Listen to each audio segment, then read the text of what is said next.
లేని పంచాయతీ సెక్రటరీ లేరు ఇలా. పాపం అమ్మాయి ఎంత 80,000 అన్నది ఇంతకుముందు. తెలంగాణలో ఏ ఊరికన్నా 50,000 నుంచి 2 లక్షల రూపాయలు అప్పుల పాలైంది సెక్రటరీలు. బంగారం కుదబెట్టి అప్పు తెచ్చారు, 3 రూపాయల మిత్తికి తెచ్చి నడిపించారు. ఇప్పుడు సర్పంచులు లేక జనమంతా సెక్రటరీలను తిడుతున్నారు. వాళ్ళకే ముంగడ కనబడతారు, ఎదురుగా కనుక ఏమైనా ట్రాక్టర్ నడతలేదని సెక్రటరీలను తిడితే ఇజ్జత్కో గౌరవానికో ఇగరాకపోతాయా అని పెట్టి ఇప్పుడు వాళ్ళ చేతులు ఎత్తిరు. ఇక మాకు శాతం అయితే లేదంటే తాలబ్షేలు వాపసు ఇచ్చే కాడికి వచ్చింది.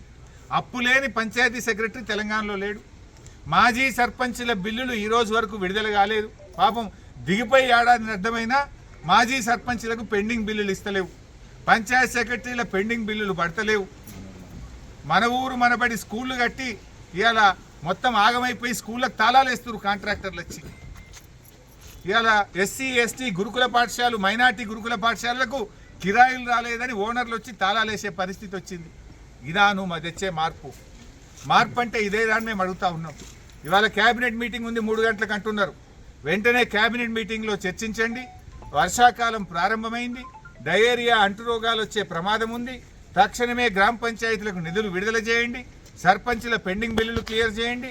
పంచాయత్ సెక్రటరీల అప్పులు క్లియర్ చేయండి. ట్రాక్టర్లలో డీజిల్ పోసి ఇంటింటికి చెత్త సేకరణ కార్యక్రమం చేపట్టండి. వర్షాకాలంలో పారిశుద్ధ్య స్పెషల్ డ్రైవ్ చేపట్టండి. కళ్ళు తెరిచి పాలన మీద దృష్టి పెట్టండి. పాలన అంటే ప్రతిపక్షాలను కేసుల్లో ఇరికించుడో ప్రతిపక్షాల మీద రోజు తిట్టిపోసుడు కాదు. పాలన అంటే ప్రజలకు సేవ